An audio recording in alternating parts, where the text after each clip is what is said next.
get them again? Let's see, no, here, it'll be in here buried. It's on a totally separate window. Here Okay. it is. So we're good here. Okay, nicely played. Ooh.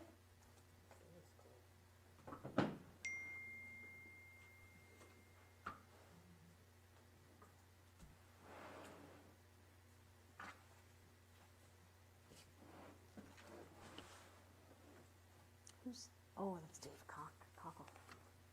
I wonder who that was up there. Okay, so this is on, we have nobody coming in on conference. We're good. Bluetooth is working. I'm just waiting to hear from you. He was going to start the live stream right at 7. And we are live streaming, yes. Thank you.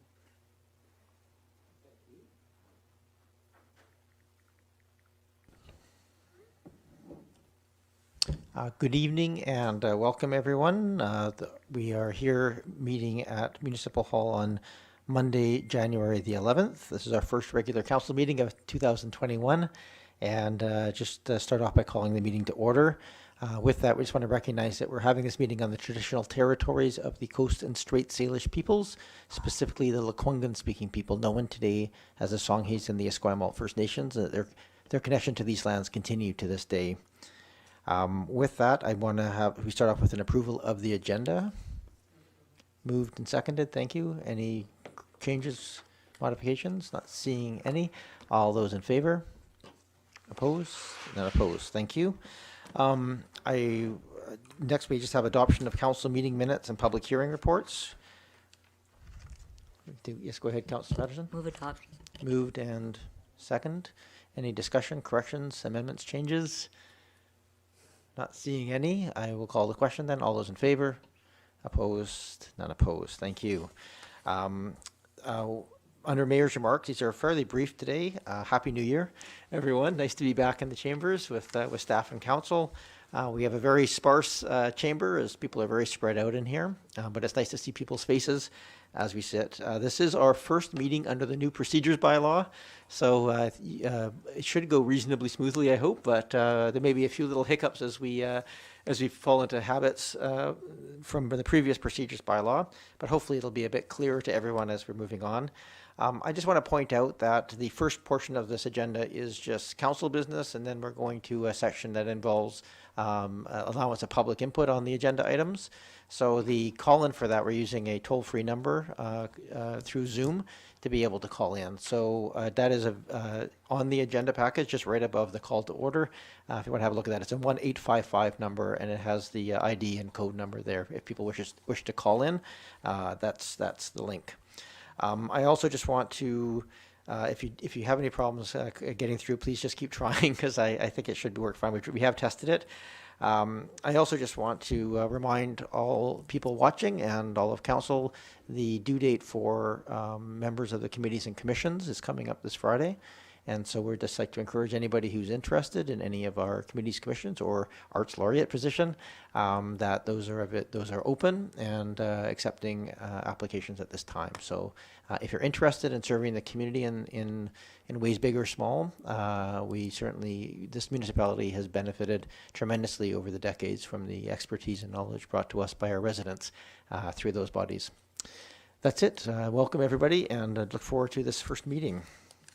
So next up, or first up on the items here, we have the secondary suite study. We have, I believe, Ms. Jensen from our manager of planning and Mr. Wong from Urban Systems, who are going to do an overview of the strategy and take some direction from council. I just want to point out, because we are, in the interest of clarity, trying to make it clear for the public where there is public input and where there isn't. And unfortunately on the agenda, it sort of says secondary suites not for public input. And of course, what we're talking about here is how we're going to do public input on secondary suites next. So I just thought I'd just flag that, because I think if I read that through the first time, you might get the wrong impression that we're not seeking public input. Tonight, we're just deciding on what options to put up for public input. I also just want to acknowledge this work is part of a broader continuum of housing, something that this council has set a significant priority on. So this is one aspect. There's many other aspects within the housing framework that will be coming forward, but the suites was established right at the end of the last term to move forward with. It's been delayed a little bit from the housing needs report as we use that to guide all of our housing decisions, and this is one important step to move it forward. This is also, I'll leave it at that, I guess. Just for those at home wondering, this is not really, we're not really here debating the merits or the lack thereof of suites here. We're really here as a governance touch point. Is the layout that's going forward adequate? Are there changes you want to make, and should we expand or contract some of that, those pieces going forward? So with that, I will invite Ms. Jensen, our Manager of Planning, to do an introduction. Ms. Jensen, are you online? I am. Thank you, Your Worship. And thank you for the opportunity to provide Council with an update on the secondary suite study. Can you hold, Ms. Jensen, can I just ask you to stop? That's prepared by Urban Systems. We don't seem to be getting it amplified. Hi, Deb. Can you hear me? I can. Hi, Deborah. We're just going to be working on the speaker here for a second. Can you wait, and I'll let you know when it's good to go ahead? Sure, you bet. Thank you. Sorry, for those at home, we're just, we want to make sure that the voice that's coming through on the Zoom call is also being amplified through our streaming system. So people who are just watching at home but not participating can get the full audio. So if you can hold on a minute. This is, again, a new approach. He's on his way. Oh, yeah, you. Thank you, Hugh. It's not broadcasting through the speaker?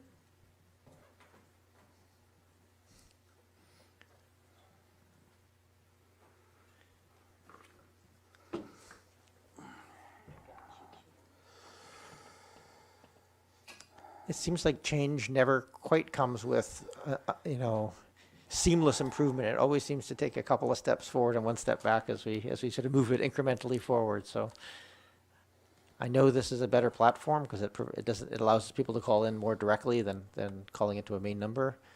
Makes it a bit more seamless for everybody. It'd be managed in this room, but it's also apparently we're having one little minor glitch. We can hear, we just can't broadcast it. Let's try now. Can somebody speak? Sure, Ms. Jensen, can you speak again just so we can hear the audio, your tone of your voice? Speaking now. That works fantastically. Thank you. Thank you. Thank you to our staff for helping fix that so quickly. All right, Ms. Jensen, welcome back. If you could just start over again, I just want to make sure everybody watching at home hears what you have to say. Sure. Thank you, Your Worship. Tonight, we're intending to present the draft strategy, which has been prepared by Urban Systems, before undertaking further community consultation in the next coming weeks. Following from a brief update at the November 16th council meeting, tonight we'd like to introduce the draft strategy. So as council is aware, staff have been working on the secondary suite study, which is one of the components that makes up the overall housing framework, which is part of council's strategic priorities. To date, we have undertaken a background review where, for example, we've been looking at district plans and policies. We've looked at the regulatory environments from other municipalities. So in other words, what works and what doesn't when it comes to regulating secondary suites. We have also undertaken community engagement through open houses, surveys, and pop-up booths. All of this has led to the draft strategy, representing an overall roadmap of what the district could consider as part of the secondary suite program. The staff report provides an outline of the content found within the draft strategy, including the various attributes that impact a secondary suite program and some sample scenarios of how those attributes can be packaged together. Following council's consideration tonight, we will then be undertaking community consultation to obtain public feedback on these attributes and scenarios. And following that, the final strategy will return to council for your consideration. So as you know, Urban Systems was contracted to help staff complete the secondary suite study. Dan Wong, who is a principal with Urban Systems, is here tonight to walk council through the process to date. And with that, I will turn it over to Dan. Thank you, Ms. Jensen. Can you hear me, Your Worship? We can, Mr. Wong, and welcome to our meeting. Great, thank you very much. And also, is the presentation on your screen? The presentation is up on our screens. Yes, thank you. Great. Thanks very much. Well, good evening, Your Worship, members of council. My name is Dan Wong. I'm a senior planner and partner with Urban Systems in Victoria, and I live on McNeil Avenue in Oak Bay. I'm pleased to be back in front of council virtually to present the draft strategy for the secondary suite study for review and comment in advance of us going out for additional public consultation in the coming weeks. As noted in our previous discussion in November, there are a number of policy and regulatory considerations related to secondary suites, which are identified in the draft strategy as well as the staff report. We look forward to the conversation this evening. Next slide, please. As a reminder, our work on implementing secondary suites is guided by the official community plan policy, which states, develop a policy and regulatory framework to permit secondary suites as a way of providing affordable housing. At the time when the OCP was developed in 2014, and ever more today in 2021, the District of Oak Bay and Capital Region is facing a significant shortage of diverse, affordable housing options. In addition to the housing crisis, we also applied a sustainability lens, as secondary suites provide additional housing without increasing the building area footprint. There is also the social equity lens, as secondary suites provide an opportunity for aging in place. During the initial public consultation, we heard from a number of Oak Bay residents who would like to be able to stay in their house as they age by living in the smaller secondary suite and renting out the remainder of the larger house. Finally, there's the economic lens, as secondary suites may act as a potential mortgage helper to help reduce the financial challenges of entry into the Oak Bay housing market. Next slide, please. I thought it would be appropriate to put into context what we mean by secondary suites within Oak Bay compared to what exists today. By definition, a secondary suite is a separate dwelling unit with a separate entrance. It is located somewhere within a single detached dwelling, but does not necessarily have to be located in the basement.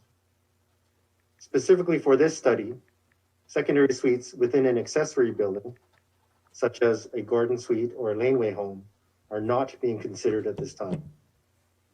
Contrary to what some may believe, Oak Bay currently does not allow secondary suites or basement suites in its zoning bylaw. Boarding uses are currently allowed within a single detached dwelling, but these are based upon a shared kitchen and a shared entrance. It is not considered a separate dwelling. Next slide, please. It has been a bit of a journey on this project, but we feel like we are gaining momentum to complete our report in the coming months. We began in the fall of 2018 with background review, community policy context, and staff workshops. Our initial community engagement was launched in spring of 2019 with detailed policy and regulatory analysis and community comparisons, which continued through 2019. The project was then delayed for the housing needs report, which I do have a separate slide on. Tonight, we are presenting the draft strategy for council's information in advance of us going out for additional community engagement in January and February. The final strategy is anticipated to be presented back to council in March of 2021. Next slide, please. So the housing needs report from February 2020 highlights a number of factors which contribute to the current housing challenges within Oak Bay. For example, the number of primary rental units, that is purpose-built rental, has remained stagnant for the past 10 years. This has resulted in a rental vacancy rate in Oak Bay, which is critically low, 0.2% in October 2019. For reference, a healthy rental environment is somewhere between 3% to 5% vacancy rate. This is something that Oak Bay hasn't seen since 2012. In addition to purpose-built rental, there are an estimated 750 secondary rental units in Oak Bay. That is rented houses, rented condos, and rented secondary suites. Based on this figure, as well as data from BC Assessment, there are an estimated 500 to 750 unregulated secondary suites currently in Oak Bay. The Housing Needs Report projects that an additional 290 studio and one-bedroom units are needed over the next 5 years to address population growth and demand from 2019 to 2024. This also does not include the estimated 178 units in this category to address the existing latent demand between 2016 and 2019. So therefore, the total studio one-bedroom demand is actually closer to about 468 units. Therefore, secondary suites play a critical role in meeting the demand for affordable rental housing in Oak Bay. Next slide, please. As part of this project, initial community consultation was conducted in the spring and summer of 2019 with open houses, pop-up booths, and a MetroQuest survey. Detailed survey results are provided in the draft strategy, and similar to previous discussions within the community, there is both support and opposition to secondary suites in Oak Bay. Overall feedback is generally leaning towards support for secondary suites based on the principles of providing affordable housing, diversity of the housing stock, and financial considerations. Opposition to suites is based on potential impacts to neighborhood character, parking, increased density, and health and safety issues. Overall, there was support for additional regulations. However, it was noted that the regulations should not be overly restrictive. Otherwise, non-compliance would continue and they would remain unregulated. Next slide. At the November meeting, we had a discussion with council about the policy considerations for new as well as existing suites. Applying policies and regulations to new secondary suites aligns with current OCP policy and the housing needs report, and provides the opportunity for the new units to conform with required regulations that are put in place. With regard to existing secondary suites, as noted, they are currently unregulated and are addressed by district staff on a complaint-driven basis. Introducing a formal program for legalizing existing suites would provide an opportunity for existing suites to comply with district bylaws and regulations as applicable. But as noted during public engagement, careful consideration of the policy and regulatory impacts is required, as it may have the opposite impact and continue to drive the issue underground. It is a fine balance indeed. Next slide. Regulatory considerations were also discussed at the November meeting and are detailed in the draft strategy and staff report. I won't go over them in detail, but as you recall, considerations include zoning, definitions, lot size, unit size, siting, floor area, and owner occupancy, parking regulations, which is the potential for requiring an additional off-street parking, registration and licensing, which is tracking through a formal registration system and or business licensing program. The BC Building Code was recently changed to provide alternative compliance standards for suites, which we discussed last November, as well as infrastructure discussions. And it's noted by the engineering department that secondary suites have a limited impact on utilities like water, sewer, drainage, or solid waste. Next slide, please. Putting all this together, there is a regulatory spectrum of attributes related to secondary suites that the community and eventually council will need to take into consideration. These attributes can vary across the spectrum from lesser to more stringent regulations. Based on best practices and experiences in other communities, the more difficult it is to legalize secondary suites, the less likely the uptake will be for existing unregulated suites. Finding the appropriate balance of regulatory levers will be a key to the District of Oak Bay in managing the effectiveness of its secondary suite process while tackling the affordable housing crisis within the capital region. Next slide. So based on this spectrum of attributes, we have developed a series of 6 sample scenarios to provide a scope of how suites could be regulated in Oak Bay, ranging from least regulated under scenario A to most regulated under scenario F. The scenario tables are outlined in the draft strategy and the staff report, and we won't go through them in detail during this presentation, but happy to discuss with council. Each scenario has varying and increasing impacts on a number of categories or attributes, such as zoning, as mentioned, land use, parking, and owner occupancy, enforcement, registration, and resource implications. And the regulations could be applied to new and existing suites, new suites only, or existing suites only. The scenarios will be utilized as part of our upcoming consultation with the community for future review and consideration by council as part of the final report. And the next slide, please. As part of this study, we conducted a bit of research on a number of comparable communities. This included Sydney, Esquimalt, Saanich, Chilliwack, and West Vancouver. While every community has its own unique circumstances, most of the comparison communities have the following regulations. For zoning, it's generally less regulatory in nature. All of the communities allow suites as an as-of-right permitted use. For parking, most of the comparison communities require one additional off-street parking space. For owner occupancy, the majority require owner occupancy in either the principal dwelling or the suite. Enforcement is maintained on a complaint-based approach with voluntary compliance. And for registration, generally no registration or business licensing is required. Only West Vancouver required registration. Next slide, please.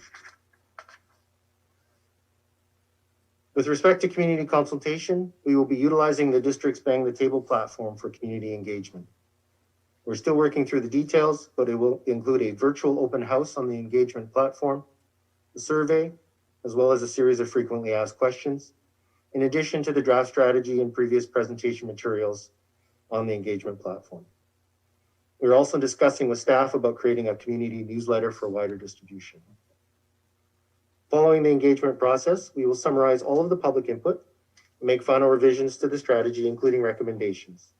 It will also include implementation considerations for the potential scenario or scenarios, including implementation timing, staff resources, and broader financial impacts. As noted, we hope to present the final report back to Council in March 2021. And the final slide. With that, I would like to thank you again for your time and attention tonight, as well as thank all district staff for their cooperation and contributions to this project. We look forward to the upcoming community consultation, and we are grateful for the opportunity to assist the District of Oak Bay on this important initiative. Thank you very much, Your Worship. That concludes my presentation. Thank you very much, Mr. Wong. Ms. Jensen, was there anything else you wish to come back to? No, I believe Mr. Wong has covered everything quite nicely. At this point in time, we would just be looking to Council if you had any questions or comments on the upcoming consultation. Okay, thank you. I think there's a couple of areas that probably are worthwhile for some feedback here. And it's an opportunity to ask some questions as well, of course, of staff and Mr. Wong. But, you know, many of those details will probably come at the next phase. But there are those multiple columns. I think I'd be curious if there's any that Council wishes to eliminate or to add to those, just so that we're being as broad as possible in our consultation, but not providing so much information that people don't have a chance to kind of narrow their commentary. Councillor Ney, I think I saw your hand up. Thank you. Through you, Mr. Mayor, I guess this is to probably to Mr. Huang, I guess. Thank you very much for the report, and it's really a nice report with lots of ways of looking at this, and a nice way to present all the features of this program, and some nice research on what other communities have done and whatnot. So thank you very much for this, and thank you for the presentation. Thank you to staff for the nice, clear summary report as well. So the first question I have is with regards to the actual consultation that's coming up. I just want to know, you've said that you're going to be doing an open house survey, facts and responses to questions and community newsletter. And I'm wondering how you, or if there's anything you intend to do to ensure that that there's a voice for everybody in this consultation. There's a sense out there, I don't know how well founded it is, but just anecdotally it seems to be so, that many people who are not in favor of secondary suites will certainly show up to and respond to surveys, but for people who are either renters and living in the community, or for individuals who currently have a secondary suite and would like to remain under the radar, may not participate in fear of being exposed or bringing attention to their situation. So I'm wondering if you could just speak to that, please? Yeah, Mr. Wong, can you address any Councillor Nay's question? Thank you, Your Worship. Through to Councillor Nay. Certainly in the first round of consultation, we were definitely, alive to the privacy considerations and the anonymity of this topic that, we were asking actually people last time, do you have a secondary suite, or do you know somebody on the block that has one? And so ensuring the anonymity through the survey process, again, will be critical in getting as honest and as open a conversation that we can.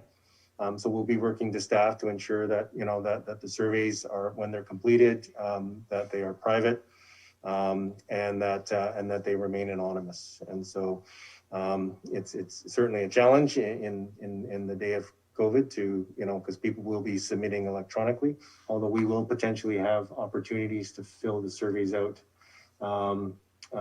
in hard copies and drop those off as well too. And Ms. Jensen is nodding, so I was kind of asking her that question. We're still kind of working out those details. But yes, we do want to ask those questions, those sensitive questions to the community, and then need to make sure that we respect privacy and anonymity to make sure that we get a fulsome response from the community. So I'm not sure if So, Jensen's yep, that's helpful. Thank you very much. I guess the other side of it is, and I certainly don't need to dig into a lot of detail about your methodology, but while protecting privacy and anonymity, the other side of that is, how do you ensure that these are all people and obey responding to the questionnaire? I mean, I appreciate the challenge, but I'm just wondering if you could speak to that, please. And Mr. Wong? During the last consultation, I mean, we asked the question, do you live in Oak Bay? And yes or no, and whereabouts in Oak Bay do you live? And so we trust the process and trust that those are answering are answering, to the best of their ability. So in our experience, we've done a number of these as well too. And we find that most people generally, if they know that it's going to be anonymous, that they will answer. To the best of their ability. One of the challenges, and I know it was noted last time, was actually people submitting more than one response. And that's probably something that we would need to, look at as well too.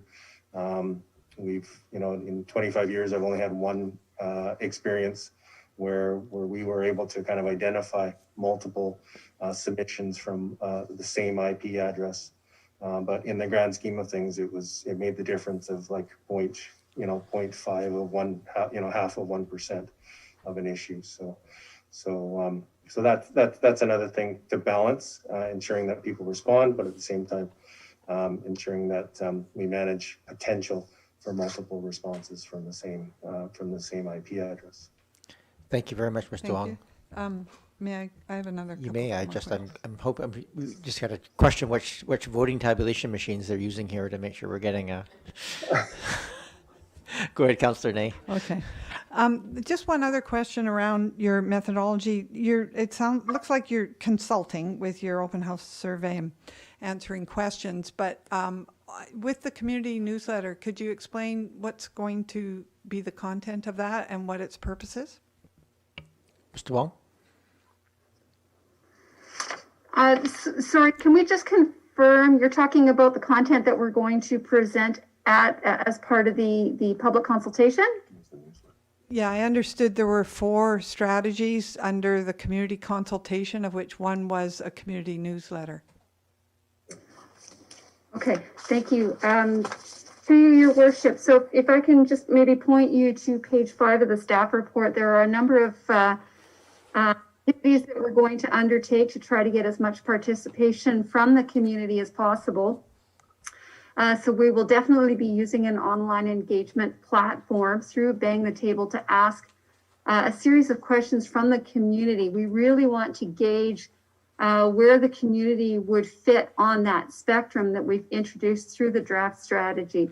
So asking questions to the community about both the attributes and what they think of those various pieces through the zoning or the parking or lot area or those kinds of attributes, as well as how do they see them fitting together So now trying to take a look at where they would land on the spectrum, recognizing that each step along the way, there are various implications attached to those.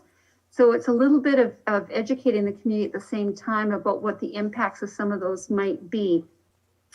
To try and get as much impact as possible, we will be advertising this in the local newspapers. As well, we'll provide some of the background information on what's been done to date, as well as ask those same questions through that newsletter that we're going to distribute throughout the community. So that will incorporate some of those survey questions as well for people who aren't able to go online. That's not usually a high response rate, but we do need to make sure that everybody has the opportunity to participate. So we'll be distributing that either through the local newspaper or through Canada Post to try to capture every single household in the community. We'll also be updating our website to make sure that people have up-to-date information, as well as using social media to try to capture as many people as possible. I just have two very quick questions left. Go ahead, Councillor Ney. Okay, thank you.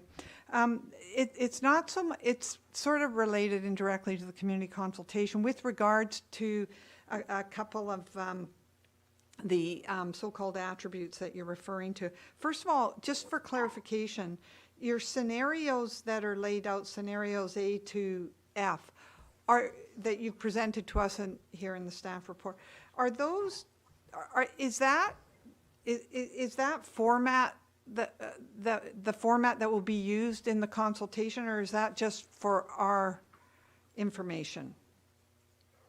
Is this a tool to be used in the community consultation, these scenarios? I was just wondering. Mr. Wong? Through your worship, Councillor Ney, yes, it will be. I mean, that is certainly the spectrum of you know, the potential spectrum of regulations that the municipality could consider.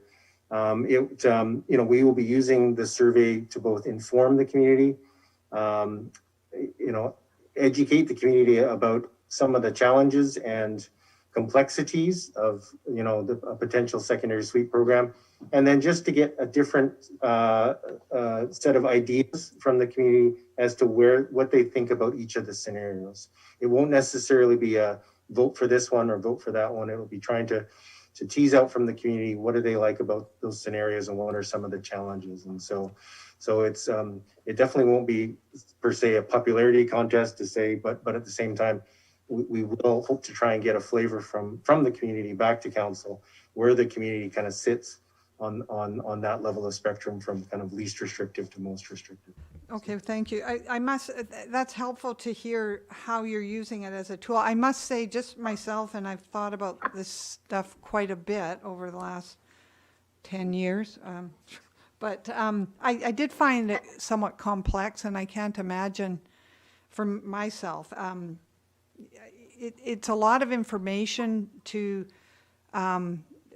put together at one go, and not to mention being in a public situation. But I presume you know what you're doing here. I'm not questioning that at all. It's just that I do find that kind of complex. I'll leave that to you. But two very quick questions I have then, and then I'll pass it on to my colleagues. But one has to do with the owner-occupier attribute. I'm just wondering, I've heard different rumors of this, and I don't know the answer to it, but were that to be a part of the program, is that an enforceable a feature of a program, legally enforceable? If it was written into the bylaw, I've understood that it can be challenged and overturned, but I don't know. It's a question. Mr. Wong or Ms. Jensen, do you have an answer for that? Thank you. Through your worship, we do have the ability to include that as a requirement of the program. It really comes down to ensuring that we are addressing what the intent is behind that as clearly as possible. So yes, it is something that we can do. Okay, and then finally, the one attribute about changing or creating limitations around the unit size restrictions.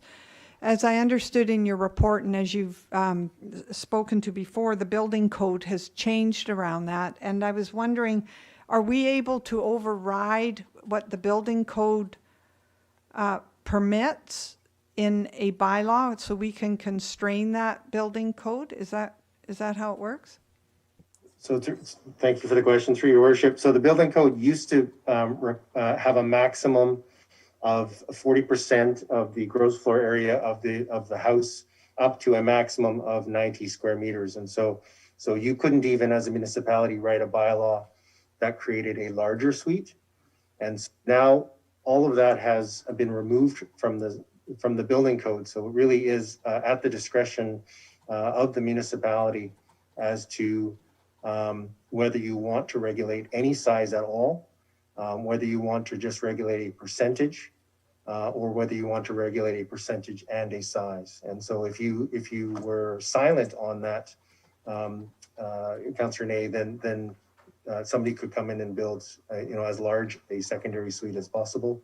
If you went, one of the options was you could not have a maximum size, but go to 40%. And so if it was a 2,000 square foot house, 40% of that would be 500 square feet. Sorry, I'm still in imperial as opposed to metric. And then another alternative I think we had, it was potentially a 40% to a maximum of square footage. I think we chose 150 square meters, which was about 1,600 square feet, which is quite large.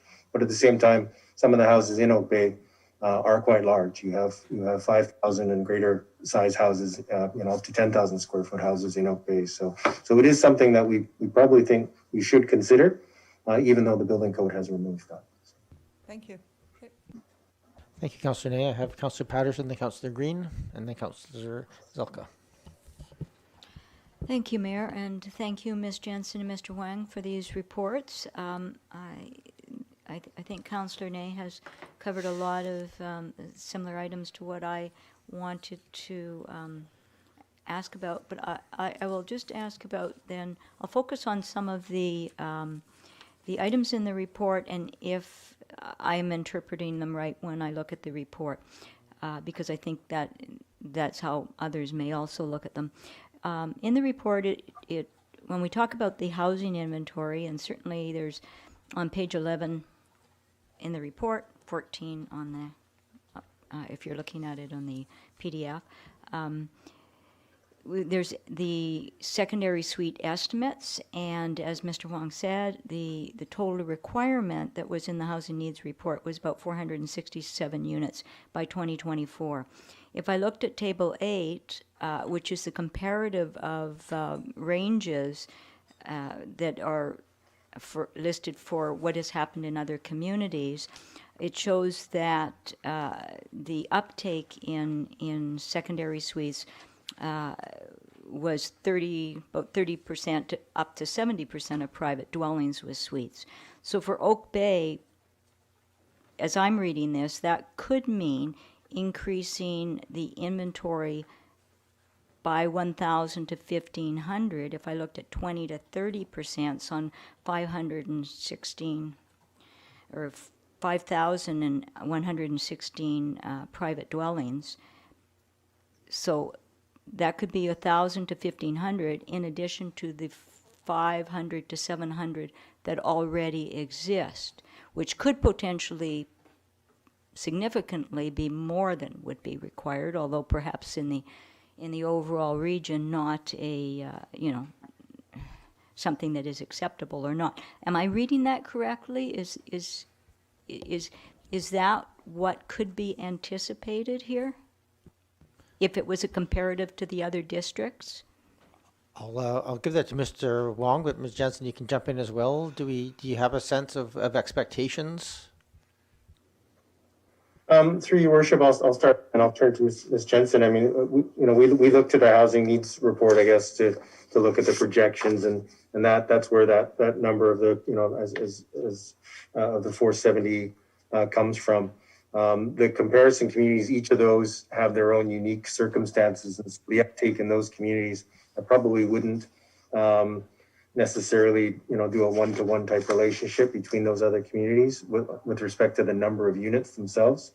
The comparison communities are probably used more for their experiences in legalization and then some of the regulations that they put in place. And so I think it's still fair to say that the, between the latent demand and the 5-year demand of close to 500 kind of studio 1-bedroom units is probably, a reasonable estimate on top of the existing 500 to 700. And so overall, that works out to somewhere between 1,000 to 1,200 studio 1-bedroom suites, of existing and new. So that would be kind of my comment in relation to the comparison communities. I'm not sure if Ms. Jensen has anything else to add. And again, I think it comes down to when we come back with the final strategy for council's consideration, depending on the direction the council wants to take, could also influence the take up on any new policies and or regulations that might be in place. Again, I think until we have a bit more information from the community leading into the final strategy, it's difficult to provide what those numbers might look like. Thank you. I also found it quite interesting under the affordability where the chart on page 5 identified that 14% of owners in Oak Bay exceed the 30% of monthly income for shelter, because I'm presuming that those would be owners most likely to consider secondary suites. And if you look at the total number of private dwellings we have, 14% of that number is 700, just over 700 suites, which is almost what we estimate we have now. So I'm looking, I think I have always thought of affordability being the affordability of the suites, but really this, when I looked at the correlation of those numbers, it was more the affordability of the house for the homeowner than for the person renting the suite. And that may be coincidental, but I don't know that I believe so much in coincidence. I think that there is some correlation between the 14% of owners where their monthly housing costs exceed that 30%. Any comments on that, perhaps, Mr. Wong? Mr. Wong? Yeah, I mean, the two reports are related, but I guess they are different. But there's, there is some correlation, whether it's not direct or not. There is an affordability challenge within Oak Bay, as with other communities within the capital region, and it's not just an affordability for renters; it's an affordability for homeowners. And so as some of those percentages is that 14% of owners who can't, who are spending more than 30% of their income on rent, on housing. Could a secondary suite provide additional revenue? Yes, it could. So is it a direct relationship? It's hard to say, but definitely, the affordability challenges, even for homeowners, could move some towards finding, opportunities for additional income, and secondary suites are part of that. Thank you. One part of this, and looking at these, that I struggle with, and it's a question I've been asked, and certainly I don't have the answer to, so hopefully I can get that tonight. But again, when we looked at the comparative studies for other communities where suites have been approved to be regulated, there's been a low take-up in registrations, particularly in existing homes versus new homes, and I guess that makes sense. It's much easier to develop a new home to be compliant with codes for that. And so there was a prevalence of unregulated suites, and in many of the communities, I've noticed on the charts that are provided, the enforcement is really minimal or complaint driven. And so could you help me understand that legislatively, what is the actual difference between a bylaw program established to allow suites with no enforcement of those standards, so that you get a prevalence of unregulated suites, as opposed to having no program? It it's just, it's really, I think, something that I hear asked all the time. And so I'm trying to struggle why other communities would put the programs in place and then have no regulation. Mr. Wong, can you address that? Certainly, the differentiation between the new and the existing. Certainly, thank you, Your Worship.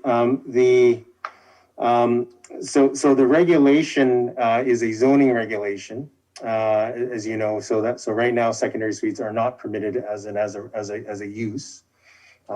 Two ways to allow that use. One is an as of right use, and so a lot of the comparison communities have just said, we will allow secondary suites, within existing single family or dwellings, if they meet whatever conditions are applied.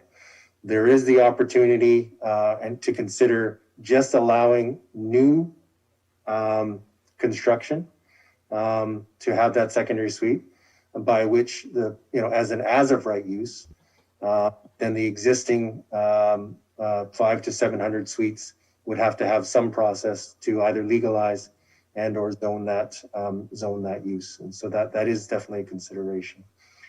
The communities that have allowed secondary suites as of right use, so then the use itself is allowed, because if the use wasn't allowed and the complaint was lodged, the remedy for the municipality would be to require a rezoning if you allowed that in the community. And so if that use is allowed, as a lot of these communities have allowed those uses as of right, then the second question is, do you want to have a licensing or registration process, by which you can at least create a list of where the suites are, all the way up to potentially requiring a business license to have that. And as shown in the community comparisons, it definitely has been a challenge for all of the communities to get buy-in for that list for a number of reasons. And even more so to try and get business licensing, or formal licensing and registration. And so some communities have created a pilot time frame to say, if you register within, the first year, you only have to comply with A and B, but you don't necessarily have to comply with C and D. Some communities have done that. Others have, like Chilliwack, have actually taken the stance of, I think we put it in the comparison table, of a non-enforcement role, actually. And so if you put your suite on the list, we will log that as being in existence, and then we will not enforce after that. And so that is another unique circumstance as well too. So we can certainly unpack this discussion, in March with the direction of council, depending on which direction you're thinking of. But each of them has, if you think this table is complex, there's a discussion under every single item within this table as well too. So I think once we get further into, a scenario or scenarios that council may be thinking based on input from the community, we can start unpacking some of these details as council starts considering how to implement this. So. And the question just about the variance, I guess, in the programs, and there's obviously a wide gap between what people want. There are those who think, it can run the gamut from I don't want regulation at all to people who want full legislated enforcement, and so somewhere between perhaps lies the answer. But nevertheless, we will have both sides of that too. So if I look really at the kind of the full scale program, and I consider that because in everything that has been discussed with the community to date, we have certainly focused on the benefit to having these programs are better compliance with health and safety for the occupants of the suites, and so I take it that would require some some type of registration or compliance at some stage in the program. And when I look at this and where the dollar signs are, and they go from $1 sign up to more dollar signs. But I guess initially, because we have so many existing suites also in Oak Bay, in older properties, there could be a cost range to doing this in the range of $100,000 to $200,000 for the program, but that could, over time, once the program is established, could come down on the sliding scale till where it was a much lesser cost as time went on. Is that based on, Mr. Wong, perhaps on your experience with other communities, is that what has transpired with, rather than the full annual cost every year forever after for the program, that perhaps the higher startup cost and then the reduced cost going forward? Mr. Wong? That's probably a reasonable observation. There's certainly, again, depending on how the community wishes to launch its program, those that have gone with a registration and a harder enforcement, as Councillor mentioned, up to 2 FTEs, the costs are commensurate. But as especially those that have gone through full rezonings or spot rezonings, each of those also then requires a specific rezoning we've worked with communities that have required that as well too. They would do that for maybe 2 or 3 years, and then they put it into their zoning bylaw as an as of right use, and so that then has saved staff time and resources as well too. The current challenge you have right now, why you're not getting compliance is because the use is not currently allowed in the zoning bylaw, and so you can, again, the one scenario where you allow the use and then you still work with the community on compliance. And compliance is not going to happen overnight, just given the age of some of the homes. And so there's still going to be an expense required in many existing homes that are built, that the building department has been working with, and the fire department, to ensure minimum health and safety requirements.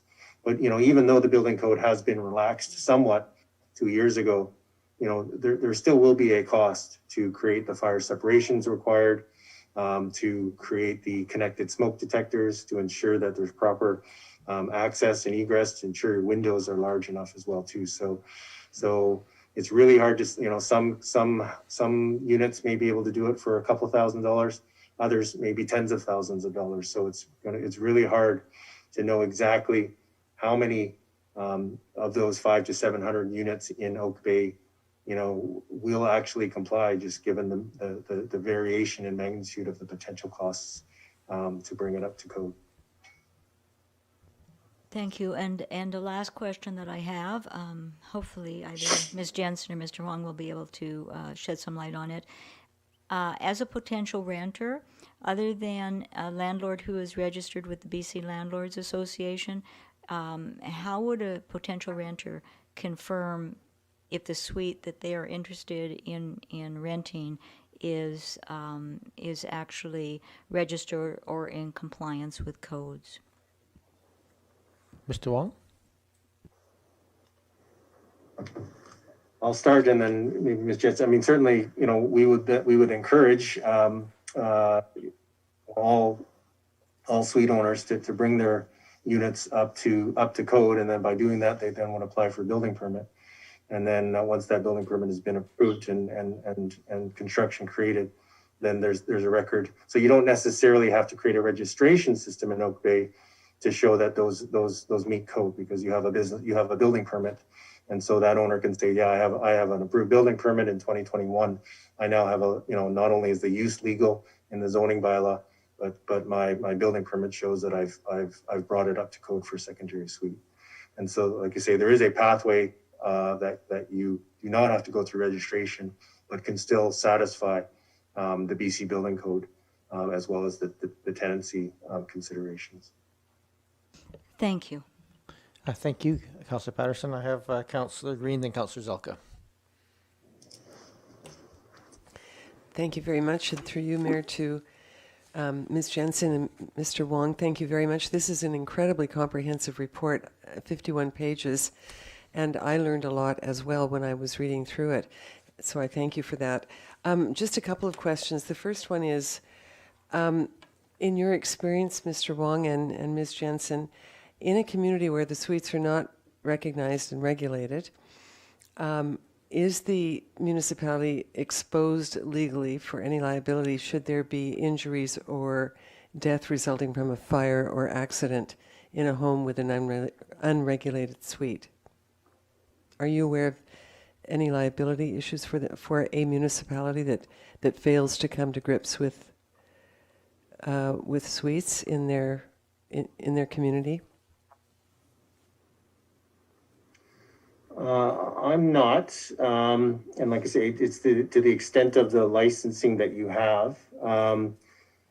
Again, those communities that require, like West Vancouver, that actually requires, the business license. I guess it comes down to once you are aware of the situation, what regulations do you actually have to comply to those? And so the 4 communities that don't have a registration system, they would work with the homeowner to, comply with the BC Building Code as best they can. But, the use itself is still conforming. So I think it's like with any other regulation that you put in place, as long as you're working, towards, legalization on, and if it's on a complaint basis, then once you get that, what are the procedures by which you receive that complaint, by which you then act on that? So I think if you're following that, then I think you would be covered. But I'm not a lawyer. No, Don't try to I know, and that's true. I'll turn it to Ms. Jensen to see about that. I was just wondering if you were aware of any situations like that. Thank you.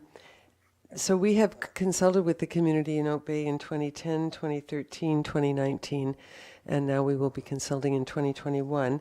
And I just wanted to ask, and I really appreciate the fact that you are doing consultation again, what in your view will be the differences between the upcoming consultation as compared with the other 3 opportunities that we've had to speak with the community about secondary suites? Thank you, through worship to Councillor Green.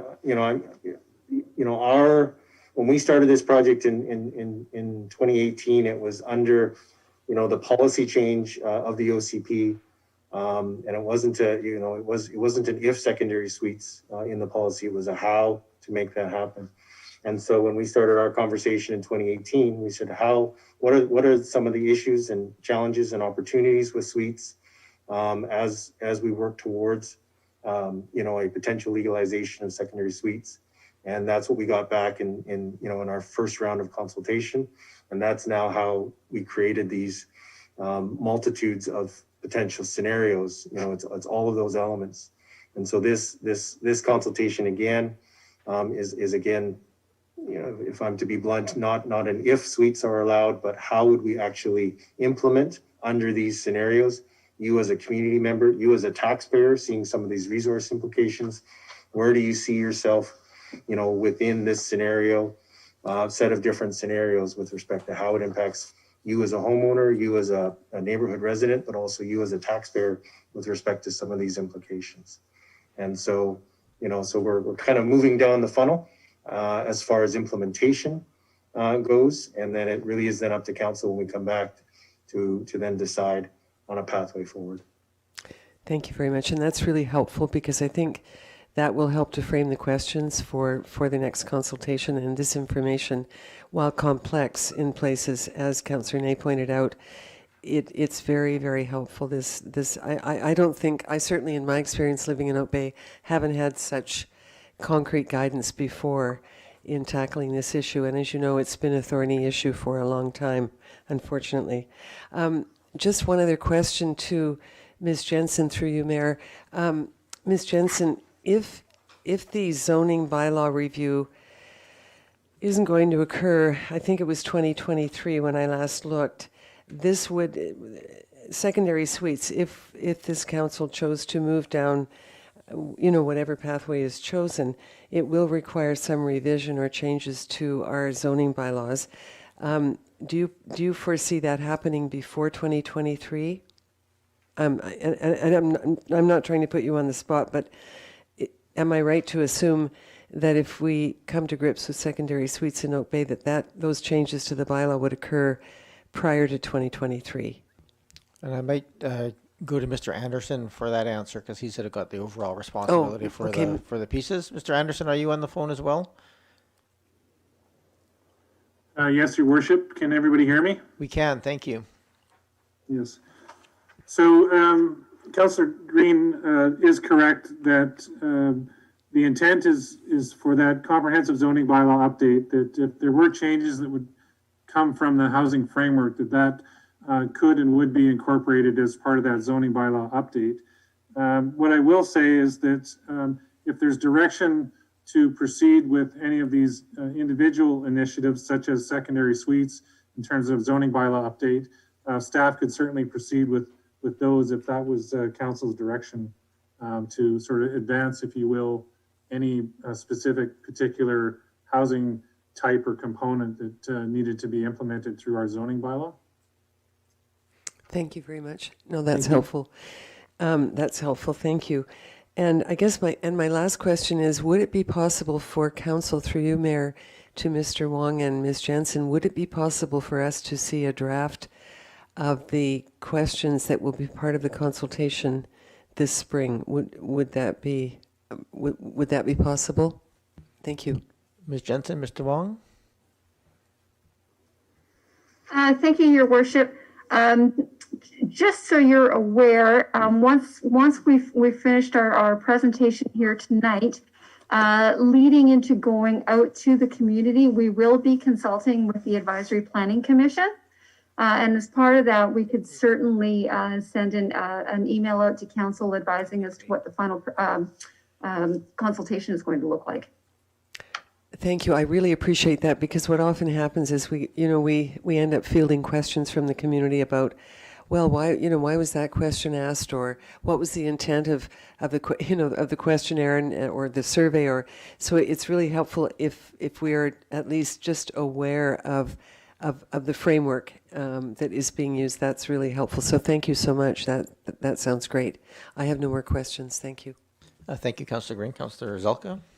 Thank you so much, Chair, and thank you through you to staff and Urban Systems. It's a fantastic report. I very much appreciate reading it, and I had some good encouragement on reading up on the latest changes to the building code. So thank you for that.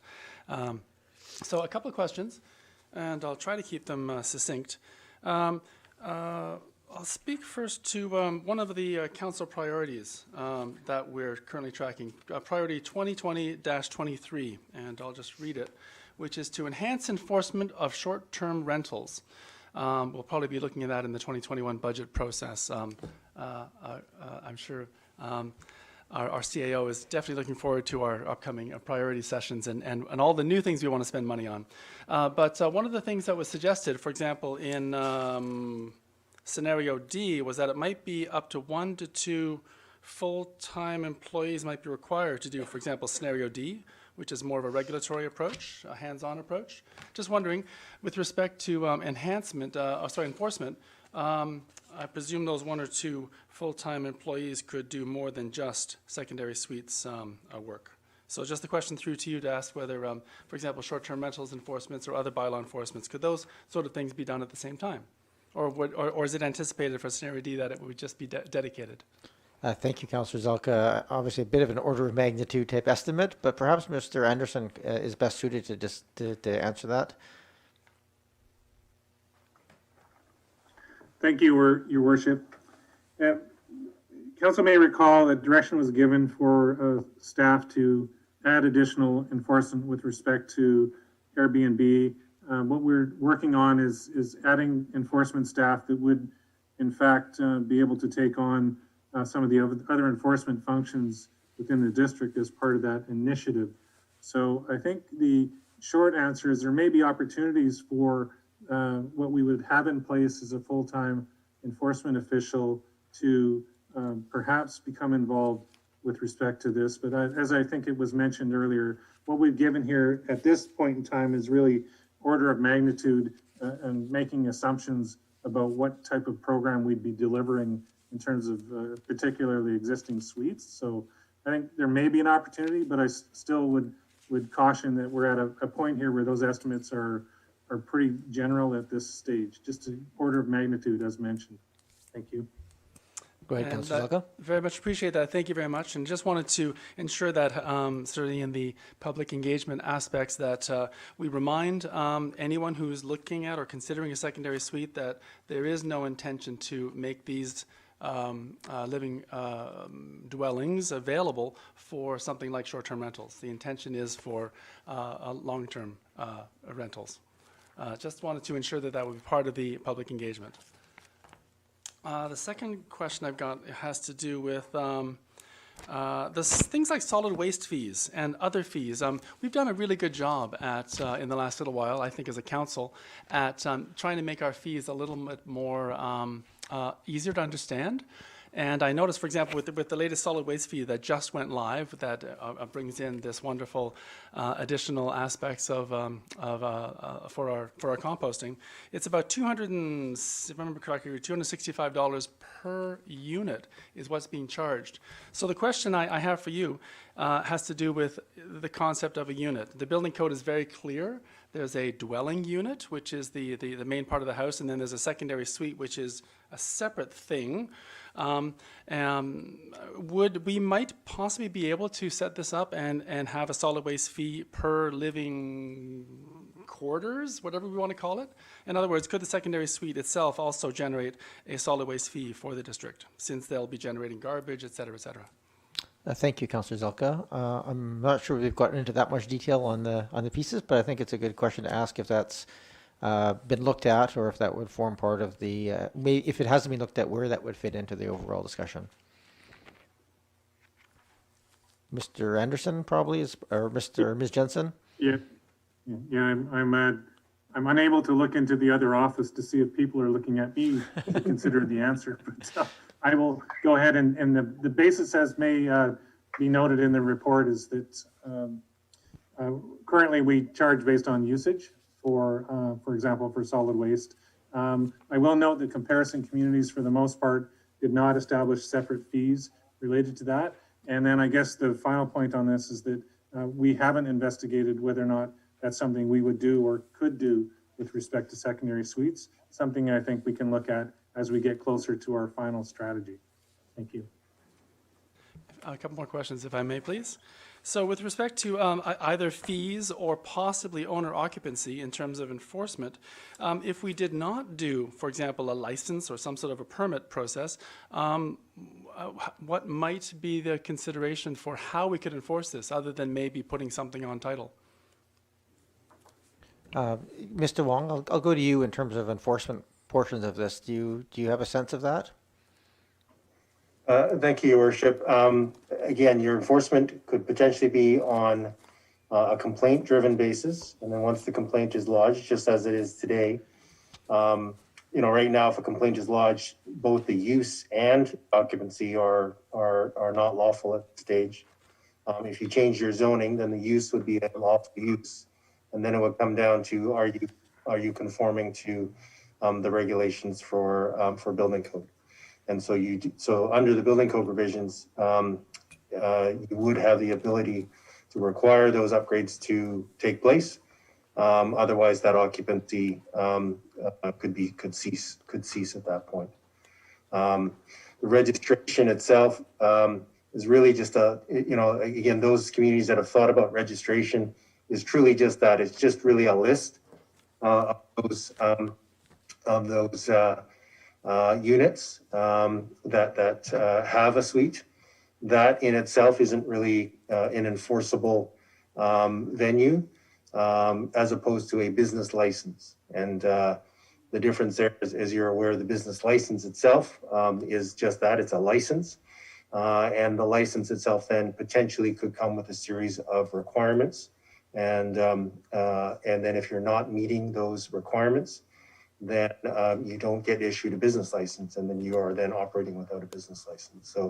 So there are enforcement opportunities under all of those 6 scenarios. them are building code only, some of them are zoning related, and some of them are business license or licensing related. And so, so there are, to Councillor Zelka, there are, avenues for enforcement under all the scenarios, just at different levels. And then just to follow up, on the solid waste under page 21 of the report, we did in the comparison communities, Chilliwack actually does charge an additional curbside collection fee for the secondary suite. So there is one of the 5 comparison communities that does charge an additional fee for curbside waste collection. And then also Sydney and Esquimalt charge for, ironically, it's provided if you have a legal suite, but an illegal suite may need to pay for a small fee for an additional garbage bin. So Sydney and Esquimalt are acknowledging that you have an illegal suite. They are allowing it, and then you're paying the garbage fee for that. So it's there's some gray areas there, as you can understand. Thank you very much, Mr. Wong. Anything else, Councillor Zelka? No, but thank you so much for helping to make us all laugh here in a good way. Because definitely, sometimes local authority is a bit gray. It's just the way it is. So thank you for that with respect to the potential enforcement ways of moving forward, and I look forward to diving deeper a bit on that. I do notice, I appreciate the comparables that you provided. One of the comparables that I have is the city of Delta, north of Swanson and south of Richmond. They have a secondary suite process there. And one of the things that I was hoping that we could do, since one of the projects that's on the books is to have building permit lookups, whatever, I forget what we're going to call the name of that project. But eventually, we're going to be helping to encourage all of our citizens to go to our website, and maybe through Tempest, people can look up building permit information. The development tracker, thank you very much. So in line with something like the development tracker, I noticed City of Delta has a secondary suites permit lookup, for those nosy neighbors who want to know whether that thing next door is legal or not. It would be a very inexpensive way of doing that. So is that being anticipated for something like this, or would it depend on our level of registration and enforcement? Thank you, Councillor Zelka. I have a feeling that would come later in the process to come to that level of detail. But Mr. Wong, any comments on that as an option?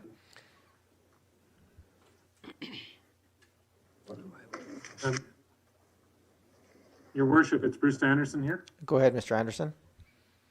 Yeah, apologies. I wasn't able to hear a good portion of that, but I believe it was whether or not we could have suites, permitted suites identified in our development tracker once we have that in place.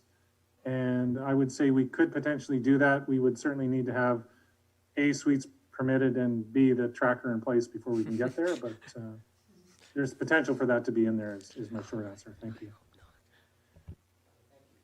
Thank you, last Mr. question, Anderson. if I may. Go ahead, Councillor Zelka. Thank you so much. I very much appreciate.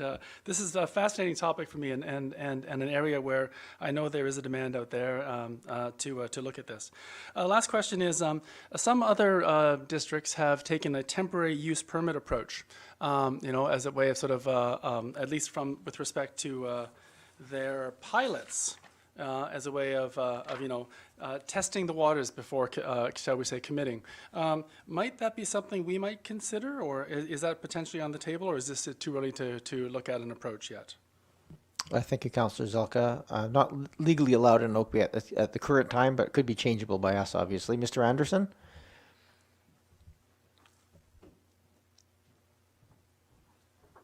Yes, Your Worship. Did I understand that if we were to undertake a pilot program, would we use temporary use permits for that? That was essentially the question. I'm not familiar with that use of temporary use permits. So it's something we could investigate, but it's not something that I've seen. Thank you very much. I appreciate the opportunity for questions. Thank you, Councillor Zelka. Any other questions arising here? Members of Council? Councillor Appleton? Thank you, Your Worship. Possibly a question to staff, or possibly to yourself. Are staff seeking at this time, because this is now going out to public engagement, are staff seeking input from council at this time as per what the content of what is presented, as far as commentary on what is laid out in the report and what might go forward in terms of the content here. I think that's in keeping with what we're asking for. This is sort of a governance touch point where we're looking at what's being cobbled together, and cobbled together is terrible. It's been assembled very professionally, and will go out to the public for as part of the review process. So if there's anything you wish to add or remove, this is a chance to raise it as a possibility. Thank you, Your Worship. So to that end, I would propose that in terms of the scenarios that are being presented here, my preference would be, for the sake of both simplicity and because I don't feel that it fits, I would like to see us omit scenario E, which is presented in this plan. And scenario E essentially is, and I understand why it's included here for completeness, but scenario E is essentially the pilot program. So essentially implementing any one of options A through F, but doing it on a pilot basis. And as is pointed out in the report, this does not, to my mind, meet the intent of what was written into the OCP. It unduly limits the option for implementation, and it does raise the prospect of potentially orphaning. If we chose a pilot area or a pilot time frame, it would potentially orphan certain suites that were in the community. And in short, to be blunt, this is presented as a pilot to essentially trial the concept of secondary suites. The suites are in the community. We have it in our OCP. We've made a commitment to find a way to make this work for community. So I'm not of the mind to engage in a trial, but rather to just get on with it. So what I'll do procedurally here, Councillor Appleton, I think it's a valid point that you're making, but what I'll do is we'll finish up with questions, and what I'll allow is a motion to remove that as a piece, and we can have a quick debate on that particular item. Because I think those kind of suggestions are exactly what we're looking for, is how can we improve the ability to, it's a complicated topic, and the more we can simplify it, but still leave options is ideal. So anything else, Councillor Appleton? Thank you, Councillor Braithwaite. Thank you, and thank you to everybody sitting around the table of your great comments and suggestions. Sorry, I'm having a little bit of trouble with my area here. Almost all of my questions have been answered as far as liability, non-enforcement, regulation questions, things like that. There are a couple of things that I would like clarification on. I think one is, and probably this question would be directed to Mr. Wong. I think I heard you say in your preamble that in 2019, Oak Bay had a 0.2% vacancy rate. And I know in your report it says that the City of Victoria had a 1% vacancy rate. I'm wondering if you can tell me, and that the average vacancy rate is usually around 3 to 5%. And I'm just wondering if you can tell me what the vacancy rate of the CRD was in that same time frame in 2019, just as a comparison. Mr. Wong? Thank you, Your Worship. Through to Councillor Braithwaite, we're frantically looking through the housing needs report to see if it's in there. That's the two percentages that Councillor Braithwaite quoted came from the housing needs report, which I was not the author of. And so if we can't find it immediately, we'll definitely get back to you on that one. Suffice to say, though, it's very low across the region. It's not unique to Oak Bay or Victoria. Exactly. Yeah. That would be my statement as well. And then my other question is, and this is just kind of something that just came to me, was that how is COVID affecting the housing needs within the community? Because I know that based on some of the reports that I've read from real estate people, that people are tending to move out of contained suites and condos and trying to look for single family dwellings now. So I'm just wondering if you have any insight into that. Mr. Wong, any insights into the broader trends? Through Your Worship, not definitively that I'd be able to, only things that I potentially heard anecdotally. I mean, there's still, demand is still high for all forms of real estate at this stage, and my gut actually would tell me that people aren't moving, but again, I couldn't really speak definitively to that. Thank you. And then on page 3 of the staff report, at the very bottom, the very last sentence, it says, and this is talking about existing secondary suites, it says this could range from voluntary, that the regulatory program for existing secondary suites would provide an opportunity to seek compliance with district bylaws. This could range from voluntary compliance to required compliance and enforcement, and where compliance is not feasible, new policies could provide for an alternative approach. So I'm just wondering if you could just touch on whether or not, what that exactly means. Does that mean, because when I read this, I think, does that mean that if an existing secondary suite doesn't meet building codes, that we would then allow it to be approved if we went down this path? Yeah, Mr. Wong or Ms. Jensen? I mean, through your worship, through Councillor Braithwaite, yes, I mean, one of the examples that we used was from Chilliwack, and they have a bit of a tailored policy by exactly that is the case, where they try and try and get voluntary compliance as much as possible, but they've also stated in certain circumstances they would consider, if you met a certain time frame, that suite is to be in existence, and then they take a policy of non-enforcement. And so I will not get into the legalities of that, but that is the policy that they've chosen, that says if you've declared your suite by, today's date, January the 11th, 2021, we will consider that suite to be in existence, and we will not enforce. And so that would require a further discussion if council chose to go down that pathway. But that, like I say, we chose Chilliwack for that reason, that they've chosen some tailored solutions for their community. Thank you. I appreciate that, because again, I look at that, and I know that Councillor Green asked a question around liability as well, and I realize that you said that you're not a lawyer, so I appreciate that as well. But because when I do look at further down in the staff report, it talks about infrastructure on page 4, and it talks about that there's no concern regarding servicing capacity for secondary suites. And I would question that as far as police and fire goes, whether or not there would be a concern regarding the capacity for servicing secondary suites. So that might be an interesting item that'll come up in the public consultation. I think that might be all that I'm going to ask right now. I will touch on, I know that part of the staff request is that we look at those scenarios A to F, and I know that Councillor Appleton already brought up about scenario E. Perhaps prior to him putting some sort of a motion on the table, I might say that when I look at the word pilot, I might consider pilot as something perhaps not as the same as what Councillor Appleton perhaps is looking at it as. I might look at pilot as to, what it could be a pilot that we look at the existing suites to do something with existing suites and not necessarily new suites. So it could be a pilot on asking existing suites to register, et cetera, et cetera. So I would just add that into the conversation. Thank you, Councillor Braithwaite, and I think we can get to that. I would be curious, maybe just as a question to Mr. Wong, what was the intention of that column E? Was that a pilot of a subsection of some of these, or a pilot related to a subsection of the community?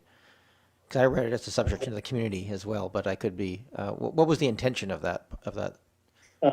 Through your worship, to your worship, some communities, we just wanted to give the entire spectrum for the community and council for consideration. Councillor Appleton's point is certainly well taken, and in our analysis of the community, the initial thought was, if we, in our initial consultation, if we found out that 90% of the existing suites were in potentially one neighborhood, that may then lend itself potentially to a pilot. But in our summary of the previous consultation, we did find out for those that responded, that suites are, kind of sprinkled throughout Oak Bay. So in that respect, putting a geographic pilot, even though that is one option, and it has been used in other communities. District of Saanich used it, so that those areas that were closer to UVic, as well as within the urban containment boundary, that was the pilot that they chose as a starting point for secondary suites. Suites are now allowed in a broader area of Saanich, but that was the pilot that they started with. So, and then the other option could be if it's just a specific zone. If it was just for the larger lots, or if it was that was a possibility as well too. But again, in the consultation, as mentioned, they're kind of sprinkled out across the community. But I guess the third option for the existing suites, could that be another possibility for a pilot? That's a possibility as well too. So we just wanted to give the entire spectrum of options for consideration. Thank you, Mr. Wong. Sorry, I go ahead, Councillor Braithwaite. You want to Thank follow you. up? Sorry, I have two other things that I just realized. Number one was thank you for including in your report about the, I think it was Kitimat area that through council offers loans to people who are looking to put in a secondary suite. I thought that was really interesting. I would be interested at a future date perhaps to find out how much that cost them, or how many people actually utilized that service that they were giving, unless you know off the top of your head. Through your worship, I don't know off the top of my head, but we can certainly elaborate on that for council when we meet back in March. Thank you. And then lastly, just going on something that Councillor Zelka mentioned about units as far as solid waste charges for residential units. Interestingly, if we had 1,500 secondary suite units at $265 a unit, that would add about $400,000 into our budget. So that's something to consider as well when we're looking at this. Thank you, Councillor Braithwaite. I have Councillor Green and Zelka wish to speak a second time, but I have a couple of questions myself, so I'll jump in here real quickly and ask them. One was just very quickly, I noticed in the options being considered for presentation to the public that the number used for maximum size was 150 square meters, and looking at the comparators, every other place is using still the old provincial restriction of 90 square meters. Is there an argument here to use the 150 as opposed to keeping it at 90 in the query to the public, or perhaps maybe making those options available to the public for query? Mr. Wong? Through your worship, I'll start, and if Ms. Jensen wants to chime in, because it really was a discussion that we had, between ourselves and staff, and you are correct, most communities still use the 90 square meters because, they had their suite regulations in place, well before 2018 when the regulations were changed. And so we did toy, with the potential to have 90 square meters if that was a scenario. But then we also looked at the types of residential units within Oak Bay, and there are some fairly large houses, in that 5 to upwards to 10,000 square feet. And so, was 90 square meters, was that a reasonable amount, given that the BC Building Code removed that? We thought that because they removed it, we suggested that the 90 square meters was probably a bit restrictive, but at the same time, we didn't want it that large. So it really was, your worship, a bit of rule of thumb that said 150 square meters, that's about 1,600 square feet. That's still a pretty big secondary suite. That's potentially a 2-bedroom secondary suite. And that's within I don't know my math, Ms. Jensen, No, it's good enough. I appreciate that. A 7,000 square foot house, I think, or something like that. Yeah. Okay. Which is a pretty big house. It is. Okay, no, thank you for that clarification. I was just, it kind of dovetails into my other observation here is the, in this listing that we have, it's a lot of information, and I'm thinking if people are going through it, I really appreciate the amount of detail in here and the comparators to other jurisdictions, and also just the layout, sort of explaining the differences in options within the zoning, the parking, etc. One option might be, if you're selecting feedback, it's just people if they're going through and looking at zoning, they can kind of tick the box that they approve, from each of those columns as to where their alliances lie, just to kind of give them a chance to kind of pick and choose off the different menus for that, because I think it would help eliminate some of the confusion about, I have to choose all of this one or all of that one, but there may be some preferences there that come out in that kind of ranking, and maybe things like the maximum size could fit into that too, where people could just sort of select from a range within that. So there's just considerations in terms of actually asking the questions. And the last question I have here is just related to the what really struck me, I didn't realize this under all of the other comparators, was that they didn't differentiate between in-house secondary suites and outbuilding secondary suites in terms of their use. I know we've, by intention, at the start of this, restricted ourselves to only in-house secondary suites, but considering that people may look at converting a garage or some other outbuilding rather than in-building, is it too late at this point to add that consideration as part of this, or should that remain within the housing framework and would be considered under maybe the similar rules, but under the broader housing framework for options? Maybe, I'm not sure who that should go to. It's probably more of a Mr. Anderson question than it is a Mr. Wong question. Thank you, Your Worship, members of council. Yes, the established terms of reference for the study that's currently underway was very specific and did narrow this and scope it to secondary suites within single-family dwellings or primary dwelling units. I also should note that our neighborhood housing options, where we're looking at infill housing types and opportunities, does include and will include looking at detached suites, so laneway houses, and also the detached or carriage suites and suites in accessory buildings such as garages. So that's the next piece of work that we're looking at. That will include looking at detached suites. Thank you. Okay, that answers the question sufficiently, I think. I certainly, when I saw it all laid out there, how everybody else did, I thought, that actually makes sense, but I don't want to derail the process we have here, because I think that might just add time unnecessarily. So let's stay on that path. That's the extent of my questions. Thank you for that. I have Councillor Green and then Zelka. Oh, okay, Councillor Zelka. Thank you very much, Chair, and thank you for the opportunity for one last question. Has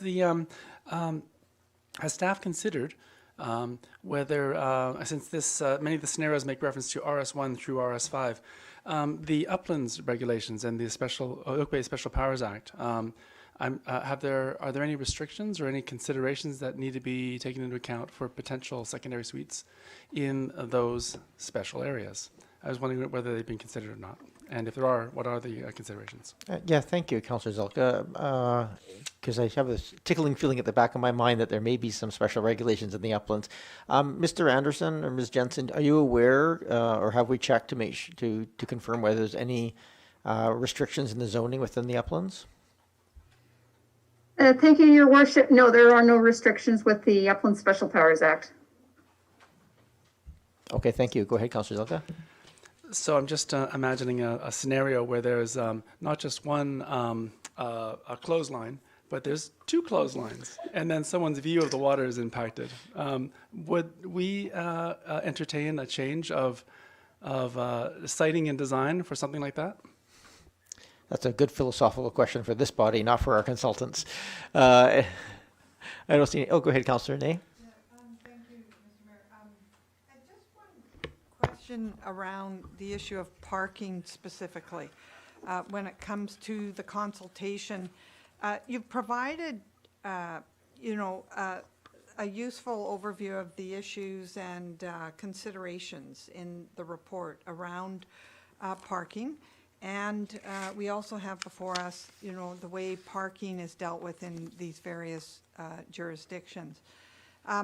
Something that was brought up to my attention around the parking from a constituent was the inclusion or the option in the parking feature of this program of offering a parking permit as an alternative to on-site parking. And the reason I'm bringing that, I don't see it here, and I don't know if this is a feature that's in any programs. It's certainly not in the ones you've provided us. But it did make me think about, you know, we're looking at how to deal with parking specifically here, but parking is obviously a complex issue that ties into a system of other issues that go beyond parking on a road, that have to do with the way we regulate parking has spin-off impacts in terms of incentivizing the use of other modalities. And given the complexity, you know, are we, by providing on-site parking, therefore, I don't know, incentivizing car use, or, you know, the idea of providing a permit for people who have an extra car to pay for that, and therefore the extra car is there's a fee for, and disincentivizing car use because there would be a fee to it. I mean, I don't need to get into the complexity. Really, what I'm asking you is there any value in considering that notion? So I just draw on your experience and expertise in this area, whether there's any benefit to doing that. And I think specifically to the consultation process, if that's can be included or framed, and maybe I might expand your question, if you don't mind, slightly, which is also a question in terms of how that parking question is framed. In the report, it's really excellent because it highlights the problems of the more parking you insist on, the less green space there is, the less you have, the more impact it has on the streets and their safety and their use. And so it's not a linear path. So I'm curious about how that question is going to be asked in a way that provides some of that background concisely. Mr. Wong? Thank you, Worship. Excellent question, excellent and challenging topic, as we all noted. You know, parking is definitely something that has come up time and time again. And it's on a block by block basis. Some blocks have parking challenges, others don't have those parking challenges. So it is challenging to put broad brush regulations into something that is you know, that may or may not be applicable, you know, across the community. It's also you know, without you know, further discussion with staff and engineering, you know, we did have that discussion about you know, we do have an option that has no parking at all. We have an option that says no parking for existing suites, but parking for brand new suites. And then we have an option which is one parking space for new and existing suites. And then as you can tell, as you get further and further down the regulatory spectrum, you know, the compliance is probably going to be less and less because, you know, again, as somebody who lives in Oak Bay, finding that space for that extra parking space is going to be very challenging and could have unintended consequences, as you mentioned, Your Worship, with respect to loss of green space, loss of pervious area, and just the look and feel of the street when there might be lots and lots of parking on the street on a case by case basis. So that is something that I think will require some deeper questioning. And so thank you for that. You know, we'll give it some thought as to how we approach, you know, and unpack this parking and potentially, you know, getting the permit. So one option was if you could require a parking space and then somebody could come in to council for a DVP to vary that requirement. And then council may say, well, you know, look at the street and say there's lots of parking on the street. And so you could apply that, you could allow that variance. Or, you know, you may get to a point where you may be thinking of a residential parking program, which I think is what Councillor Nate was alluding to. And I think that's, you know, part of a larger conversation, which also then has staff and resource questions as well on top of that as well too. So, but it's definitely an interesting topic, and like I say, we'll need to unpack that, you know, fulsomely as we go to public consultation. Okay, I'm very appreciative of you thinking through that in such detail, so thank you, Mr. Wong. So that was any other questions. So Councillor Appleton, you had a suggestion to remove scenario E from the selection of options? Thank you, Worship. I think that probably it's not appropriate to remove the entire option. I think my main concern was about a temporal aspect of pilot, essentially not creating further delay in this process, which has been so long delayed. So we've received some further information about potentially trialing a physical area, geographic area, or, well, it's open-ended, really. There's much to be decided on that. So I would not favor putting forward a motion to remove the option entirely, just with the option of, well, with the caveat that I would just register my own opinion that incurring a temporal delay is not what we want to accomplish here. So that was why the flag went up for me. Okay, thank you. I have Councillor Green and then Councillor Braithwaite. Yes, thank you. And thank you, Councillor Appleton. I was part of a council and lived in a community where we actually did a pilot in a neighborhood, and it was actually phase one of a phased-in approach to secondary suites, and that proved to be successful. And North Saanich now has regulated suites across the municipality in all areas. So I would not like to remove that particular option. Number one, I think we should provide the information that was provided to us by the consultant and by Ms. Jensen. We have paid for a very good report, and I think that we owe it to the community to give it all of the information.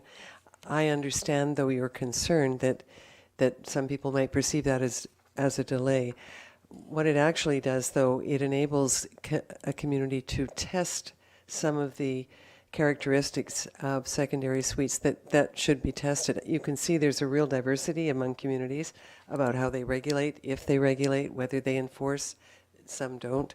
The pilot was a really good experience from my perspective in a community that was smaller, granted, than Oak Bay, and not nearly as urban. It's a semi-rural community, I admit that.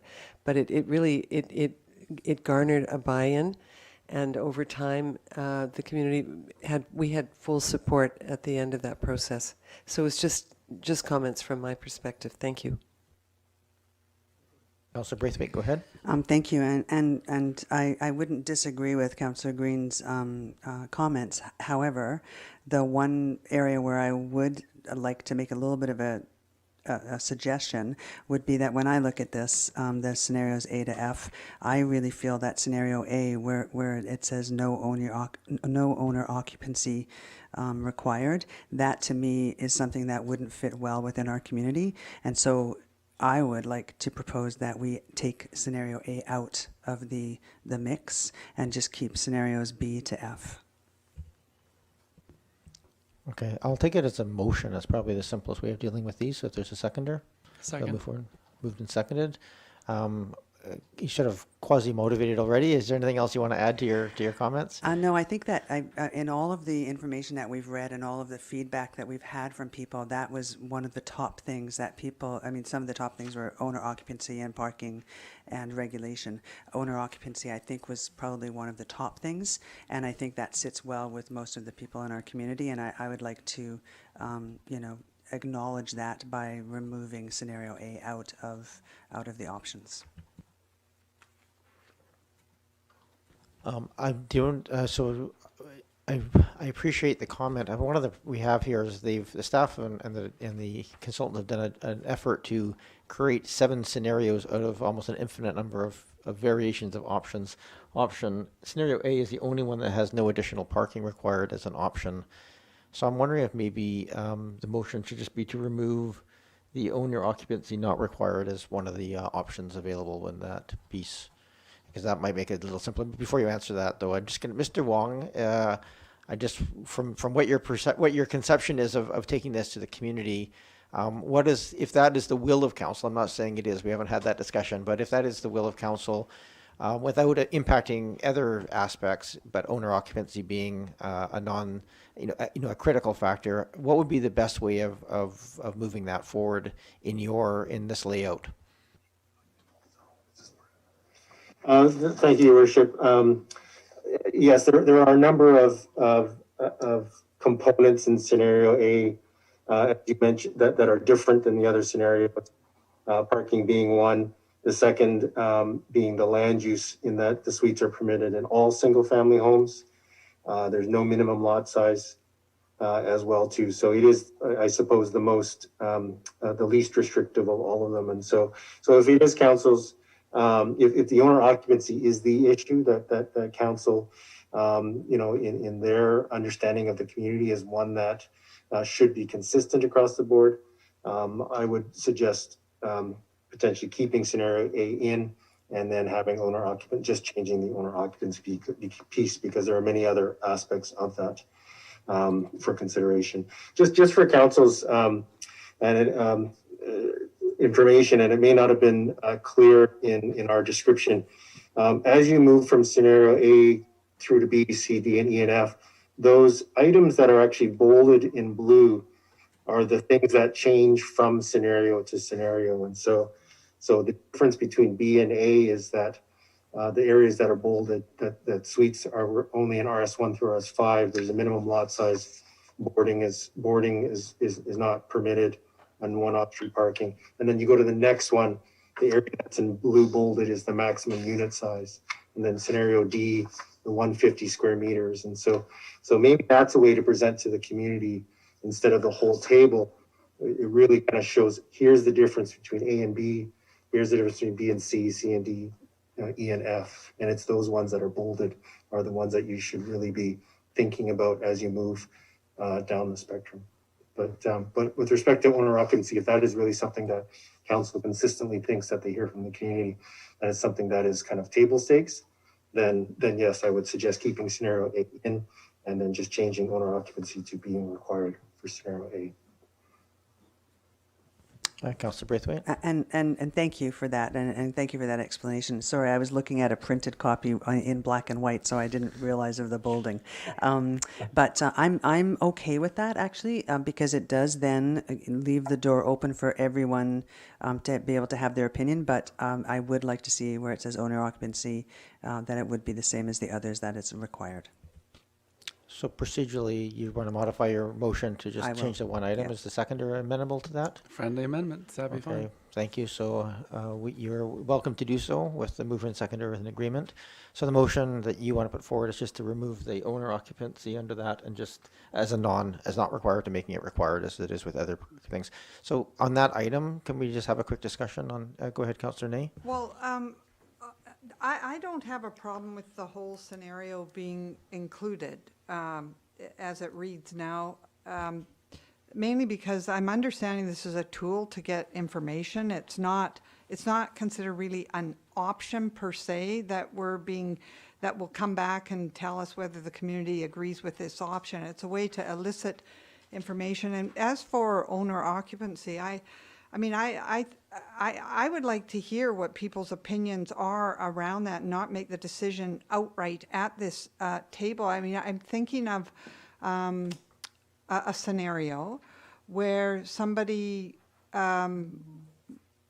goes on holidays for a couple months, okay? So, or what if somebody's on sabbatical for a year or two? So then there's no way for them to, then now they're not allowed to use the secondary suite. I mean, I don't know how it all plays out, but I would like to be able to consider that with more information from the community, and what that particular attribute could look like in terms of a policy around related to secondary suites. So I don't feel able to support the motion as it reads right. Okay, thanks, Councillor Ney. Councillor Appleton, you were next. Thank you, Your Worship. I just very much concur with Councillor Ney's comments. I'm not in support of the motion as it stands, not because I don't agree with Councillor Braithwaite's idea that this is of importance to the community. I think that could very well be the feedback that we receive from the community, and we've heard that to this point. But in the spirit of evaluating the maximum number of options and hearing from the community in the most fulsome way, presenting the full spectrum of options, I'd like to see it remain, option A remain the way it is. Okay, thank you, Councillor Zelka. Thank you, Chair. Speaking in favor of the motion. that I seconded it. I see 3 of the 5 comparisons do have owner occupancy of some sort in their zoning requirements. And for it to fly in Oak Bay, in my estimation, I don't think this would even fly unless it absolutely had owner occupancy. So it seems to me reasonable to just drop it now. I'll leave it at that. Thank you. Thank you, Councillor Zelka. Any other discussion on this item? I'm not seeing it. So the motion on the floor, just so we're all clear, is to amend this output to strike the not required, essentially, to make it required as part of option A, so that the owner occupancy is not provided as an option in our customer feedback process. So with that motion on the table, all those in favor and opposed? I'm on here. I'll be opposed to it. I think it's not a very viable option, but I think in the interest of just keeping this as whole as possible, we'll keep it in there. So that fails on that vote. So I hope somebody tracked who was voting for and against. Good, because I didn't read them out. Although I certainly could have a hard time picturing a scenario where I would support a non-owner occupancy. I think it'd be just interesting for people to make that selection themselves as part of this feedback. Any other changes or corrections on this? Not corrections, but any other changes that people wish to see? I don't see anything here. Again, I would just reiterate, I think, what I meant to allude to before. I think it's important for people not to be too pigeonholed into the scenarios, because I can certainly see people wanting not owner occupation, but having a size restriction on lots or something along those natures. So I'm hoping that there's some mechanism we have for feedback that allows for that nuance of feedback from the public, and ideally why, so we can get some more than just yes, no, but also some arguments made in there that we understand that, because the next stage is for us to come back here and frankly fine tune this as to what we want this to look like in our community. So that's sitting here in front of us. We have motions really just to receive if there's no changes to be made. Are there any other changes that people want to see on this? It's just as it was presented, essentially. I'm not seeing any. So can I get a motion to receive both of these reports? I'll move to receive for information on both of these reports. Thank you. Moved and seconded. Is there any other discussion? I'm not seeing any, so I will call the question. All those in favor? Any opposed? None opposed. Thank you very much. We are moving on to, that took a little longer than anticipated, but we still have time to get through the balance of our agenda. We have something more straightforward, but no less exciting, is the contract award recommendation for the Municipal Hall Granite Room renovation project. I believe we have Mr. Cockle on the phone, as Mr. Horan is unavailable this evening. Mr. Cockle, who has been involved in helping to manage this process to date, are you available on the phone? Good evening, Your Worship and councillors. Thank you. Welcome, Mr. Cockle. Would you worthwhile just to provide a quick overview of the report in front of us? Certainly. So staff have put a contract award recommendation forward to you for consideration this evening for the Municipal Hall and Granite Room renovation project. As you're aware, the Municipal Hall renovation project is to complete a series of health and safety and life extension upgrades to the Municipal Hall to get us out another 10 to 15 years on the building. And the process was approved in the 2020-2024 financial plan. We've completed phase 1 of this project in 2019, which included doing some boiler work, some roof work, painting in the council chambers, interior, exterior, and so forth. Now we're into the more detailed design of upgrading the actual administrative areas of the Municipal Hall and the working areas of the Municipal Hall. So this year in 2020, we completed a detailed design with the district's architectural design contractor in the summer and fall of 2020. A competitive invitation to tender process to select a general contractor was initiated in November of 2020. The tenders were received and evaluated in December, and this report summarizes the results of the tendering process and seeks the approval of council to award the construction contract to the winning bidder, who was Aero Construction, in accordance with their tender submission. Thank you, Mr. Cockle. Are there questions of Mr. Cockle on this report? Go ahead, Councillor Braithwaite, then Councillor Patterson. Thank you, and through you to Mr. Cockle. Mr. Cockle, it's nice to hear your voice again around the council table. I have just a quick question, just out of curiosity. I look at the amounts that came in for the bids, and I noticed that two of the bids, one is 50% more than the bid that we're going to be hopefully accepting today, and the other is 300% higher. Is there a particular reason for that? It just seems astonishing to me. Mr. Cockle? Through you, Your Worship. The top bidder, when they put in their challenge of the quote at the last minute, what happens is everybody faxes you a number as to what the actual number is going to be, and it usually has a reduction in the number. Unfortunately, with the first one, all we got was blank pages, so there was they didn't meet the rest of the tender document, so that's where it ended up. But with the rest of them, all of them had put in their final numbers after they got them from their subcontractors and from the companies supplying building materials and so forth, and these are the actual construction numbers that we got. Thank you, Mr. Cockle. Councillor Patterson? Yes, thank you, Mayor, and through you to Mr. Cockrell. It is nice to hear your voice again. And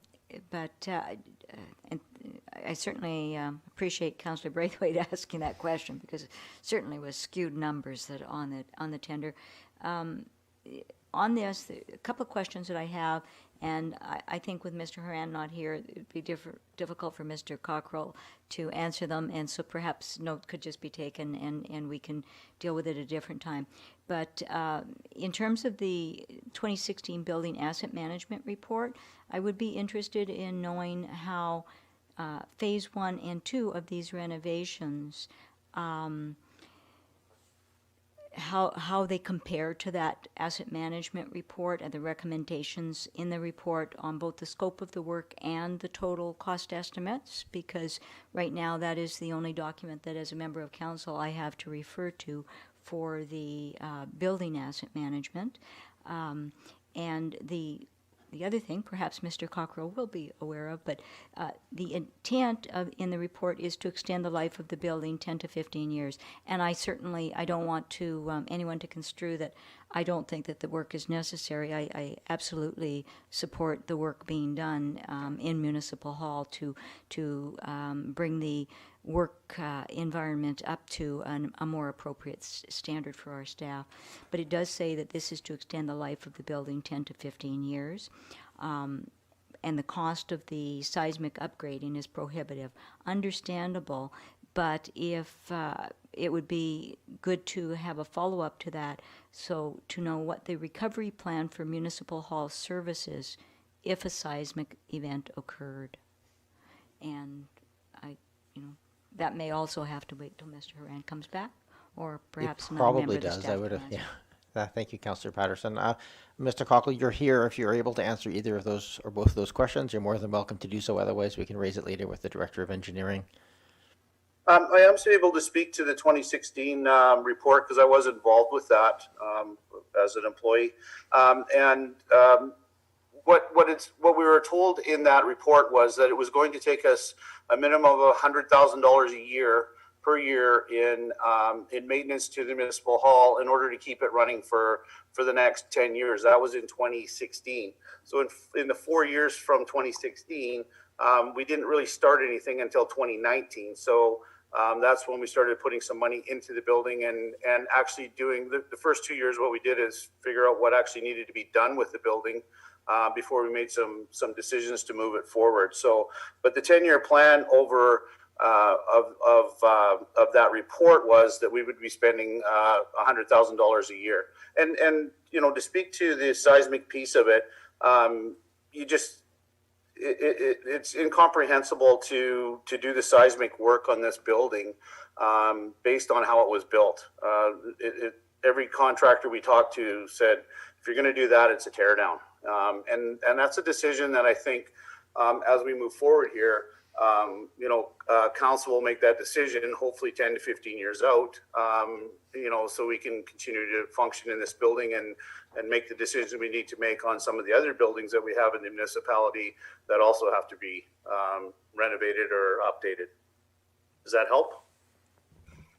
Thank you. That does help, but I just want to clarify two things. The reason I asked the question about the Moore Wilson report, certainly I have confidence in the recommendations staff have made about the work that is required. My interest is primarily in the validity of the report itself and the information that is contained in that report, that it is relevant to us as members of council on planning, because all of our buildings are listed, so it's more than Municipal Hall. So it's certainly understanding the completeness of that report and the relevance of it today, knowing that it was done in 2016. And again, appreciating the fact that seismic upgrading to the building would be difficult to achieve, and I think we all know that, but it always is. Then if that doesn't occur, what is the recovery plan for those services? Because by not doing that, it seems that you need to have some other plan to deal with circumstances, if not here at a seismically constructed building.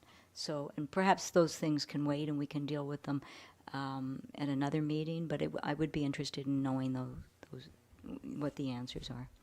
Thank you, Councillor Patterson. I can foresee a council in the park if that doesn't happen. Any other questions of Mr. Cockle? I'm not seeing any. Do you see the motion here? I'll move the staff recommendation. Second. Staff recommendation to award the tender to Arrow Construction. Any other discussion? Not seeing any. All those in favor? Any opposed? Not opposed. That carries. Thank you, Mr. Cockle, for your time and your work on this project. Thank you and good evening, Your Worship. Good evening. We're moving on to the bylaws and permits section. So this is a section where we invite public input onto the items in front of us. So if you're looking to call in on any of these items, you can call in to the number and the passcode that's in the agenda. It's right before the call to order at the start of the agenda. You'll see a 1-855 number along with the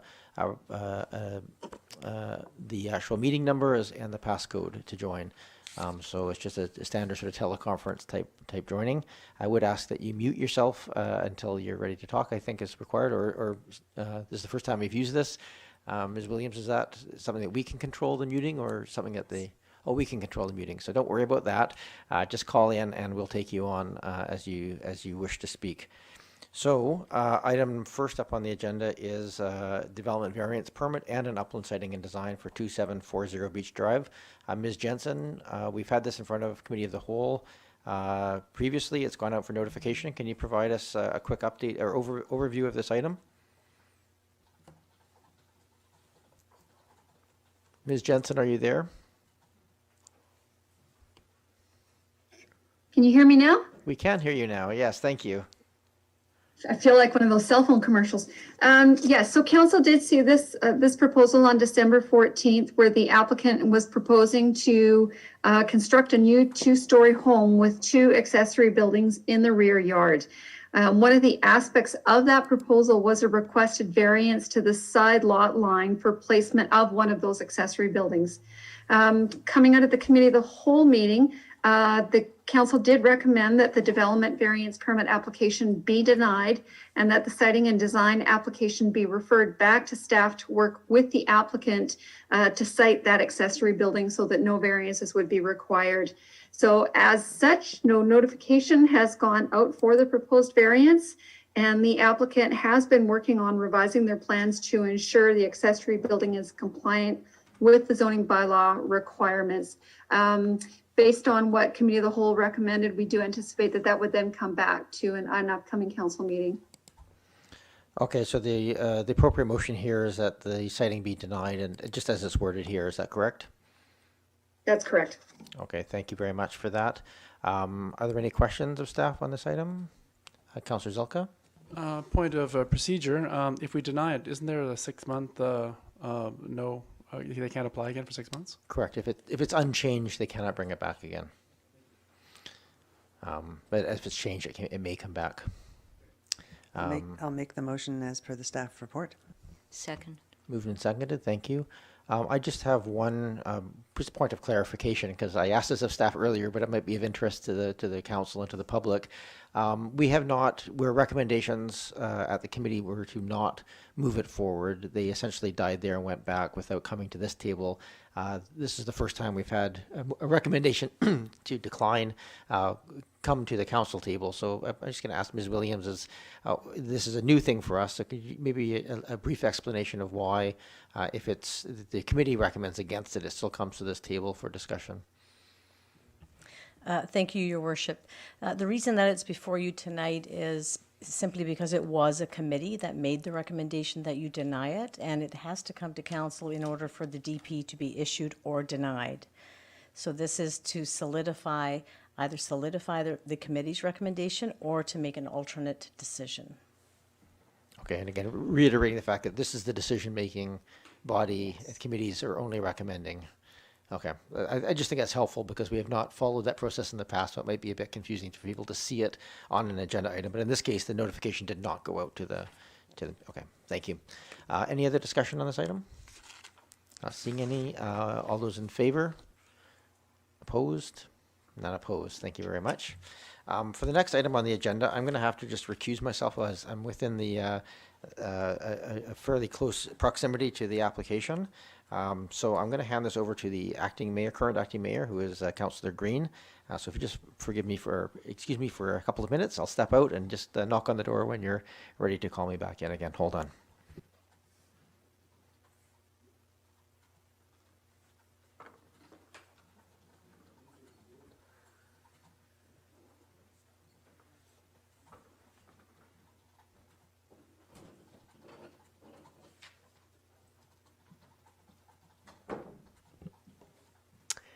Okay, okay, thank you. 6.2, which is the DVP 00103 Development Variance Permit for 388 King George Terrace.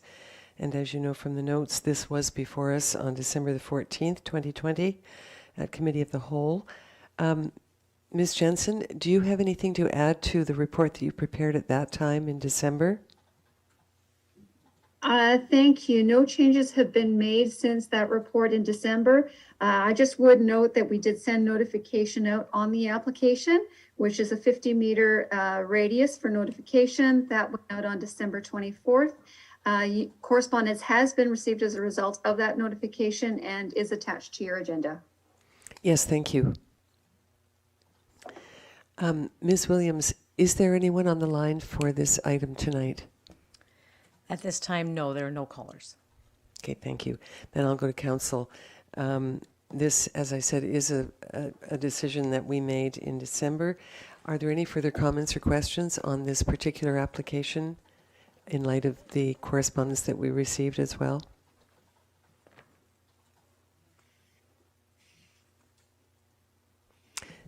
Councillor Appleton? I will move the recommendation from Committee of the Whole. Second. Seconded by Councillor Braithwaite. Any further comments? I'll call the question. All those in favor? Opposed? The motion passes. Thank you. And I will just, oh, thank you, Councillor Braithwaite. We'll just get the mayor back in here.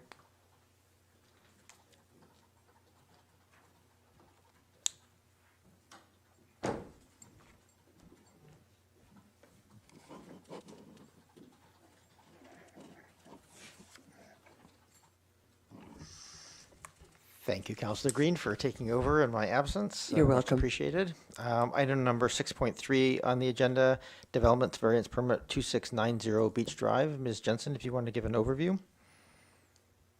Thank you, Your Worship. Similar to the other two applications, Council saw this on December 14th meeting. The applicant is proposing renovations to an accessory building which was constructed in 1942 and is considered legal nonconforming because of its siting. Because of the modifications, they do require a variance to undertake the works, as they're increasing the height of the building by approximately 2 feet. Notification was sent to nearby property owners within that 50-meter radius on December 24th, and no correspondence has been submitted in response to that notification. Thank you very much. And are there any questions of council on this application? Is there any, Ms. Williams, is there anybody who wishes to speak to this application called in? No, Your Worship, no calls. Okay, thank you very much. So with that, back to this table, if we can just have a motion to speak to. I'll move the staff recommendation. Second. Moved and seconded, thank you. Is there any discussion on this variance permit? I'm not seeing any. All right, I'll call the question then. All those in favor? Any opposed? None opposed. Thank you very much. Item number 7.1 on the agenda is AVICC resolutions notice. This is really just to make sure it's on the record that people know that there is a deadline towards the end of February for resolutions that we wish to make. It's not a call tonight to make them necessarily, but I'm going to put Councillor Braithwaite on the spot. I'm not sure if Councillor Braithwaite, who's on the executive, is able to provide any update in terms of what's expected with this year, or do we have to wait a bit more before the details are finalized? Thank you, and through you, Mayor. Yeah, the details haven't been finalized for the AGM convention, except for the fact that we have chosen a tentative date, which is May 28th, and it's going to be a one-day event on a Friday, but something will be coming out that will have that date in there as a placeholder. So hopefully that will continue to be the date. And I would just say that as this is a year of COVID, I'm hoping that we won't receive a deluge of resolutions because it's a very different year, and we aren't going to have the time to be able to go over the resolutions as we would have in the past over a weekend. That would have been a normal AVICC. So please keep that in mind. Resolutions welcome, just not too many. Got it. Councillor Appleton. Thank you, Your Worship, and through you, I have a question for Councillor Braithwaite. Is there, you may not have gotten there yet, but is there the possibility of considering resolutions as a block as they did at UBCM? Councillor Braithwaite. Thank you, and through you, Mayor. Yes, we had a very long discussion at our AVICC meeting on Friday as to what that might look like, and yes, it's kind of still up in the air. I think what we'll do is we'll wait till the resolutions come in, and then we'll make a decision after that. Okay, thank you very much, Councillor. Did you have Councillor Green? Just to reiterate my question to you earlier, and that was whether or not this council is thinking of any resolutions to submit. That was just my question. Yeah. Well, it's up to individual councillors to submit. So if anybody on this council, especially for those who are newer, wish to bring anything forward, you're welcome to, and we can have that debate here as to whether or not we want to send them forward as a resolution. I hear Councillor Braithwaite's request for not deluging, but there's often some really important issues that come up, and that's just the chance to raise them to a more provincial level through AVIC and then to UBCM. So I know in the past, maybe Councillor Braithwaite, you can answer this question through me to you. The strong request was that anything that wasn't an urgent matter or of other nature go through these regional bodies. Is that still the case this year, despite these constraints? Yeah, absolutely. That's still okay. the So case. if we want to make a resolution that isn't a late or an emergency resolution, it's still appropriate to bring them for the February deadline. And something that perhaps hasn't been brought forward in previous years. Okay, thank you. Just a question on process, and thank you to Ms. Williams. We have a draft resolution format, a clip to the back of our agenda, and I appreciate that. Thank you. I just wondered what would be the process then for Oak Bay at this point? What if someone wants to bring forward a resolution, what would the next steps be, or do you want to wait till another time to? No, I think for all councillors, I think if you wish to bring forward a resolution, the first step would just be reach out to our administrative staff and just suggest, here's what I'm thinking of bringing forward. They can work with you on a format to bring that. Usually it consists of a few whereas clauses and then the main motion. And they can assist with that. If that way as well, if there's, say, for some reason 4 different councillors who want to bring a similar motion to the table, then they can see that and help ensure that there's sort of the concerns or ideas are put forward. That'd be my suggestion. All right, thank you. There's really nothing to, I guess, just the motion to receive. I'll move receipts. Second. Moved and seconded. Any further discussion? Seeing any, all those in favor? Opposed? None opposed. Thank you. And always a favorite one of the evening. Move adjournment. Moved and seconded. Before I call the question, just thank you, everyone. I think that went reasonably smoothly for new procedures bylaw. Thank you for staff for preparing everything in a way that was fairly straightforward and easy. And I'm certainly looking forward to the next couple of iterations through committee of the whole and council to see how this works through as we get some of these land use applications and notification processes worked through. Hopefully we'll have it all fine-tuned and ticking smoothly by in the next month or two. So thank you very much, everyone. All those in favor? Any opposed? None opposed. We are adjourned. Time is now 9:15. Thank you, everyone. Thank you, staff. And we'll see you next week. Or I guess we'll see you Thursday for the public hearing. And again, Ms. Williams, that time is 7 o'clock. Is that correct? It is. So 7 o'clock public hearing on Thursday. Thank you.